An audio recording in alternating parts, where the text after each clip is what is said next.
Hello, ఈ వీడియోలో group 1 mains పైన హైకోర్టులో కేసు ఉండగా రీకౌంటింగ్ కోసం దరఖాస్తు చేసుకున్న అభ్యర్థుల మార్కులను ప్రకటించే అవకాశం ఉందా లేదా అనేది పరిశీలిద్దాం.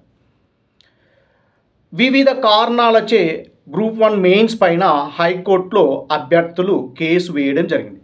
ముఖ్యంగా గ్రూప్ 1 మెయిన్స్లో 18 రకాల సబ్జెక్ట్స్ ఉంటే 12 రకాల నిపుణులచే పేపర్ వాల్యుయేషన్ చేయించారని, అదేవిధంగా ఇంగ్లీష్ మీడియంకి తెలుగు మీడియంకి వేరియేషన్ ఉందని, తెలుగు మీడియం వారికి అన్యాయం జరిగిందని, మూల్యాంకనం సరిగా చేయలేదని, పునర్మూల్యాంకనం గ్రూప్ 1 మెయిన్స్ యొక్క ప్రశ్నపత్రాలు అభ్యర్థులు రాసిన ప్రశ్నపత్రాలను పునర్మూల్యాంకనం చేయించాలని ఇలా పలు రకాల ప్రశ్నలను లేవనెత్తుతూ అభ్యర్థులు హైకోర్టులో కేసు వేయడం జరిగింది.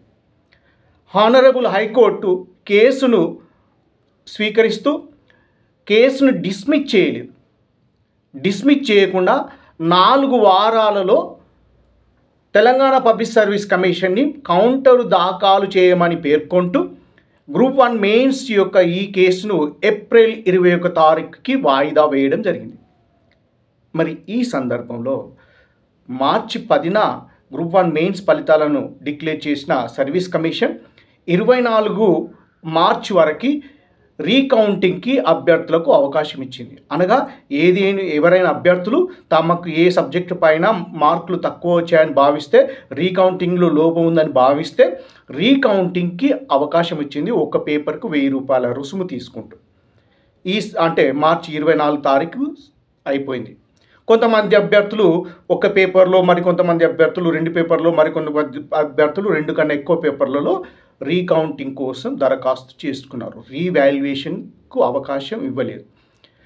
కనుక ఈ రీకౌంటింగ్ అంటే నథింగ్ బట్ స్క్రూటినైజ్. అనగా ఫర్ ఎగ్జాంపుల్ పేపర్ 3 లేదా పేపర్ 4 లేదా పేపర్ 5 లేదా పేపర్ 2 అని అనుకుంటే 1వ ప్రశ్న నుంచి వెళ్ళి 15వ ప్రశ్న వరకు ఆ అభ్యర్థికి వేసిన మార్కుల కౌంటింగ్ని రీకౌంట్ చేయడమే. దీనికి ఎక్కువ సమయం పట్టదు.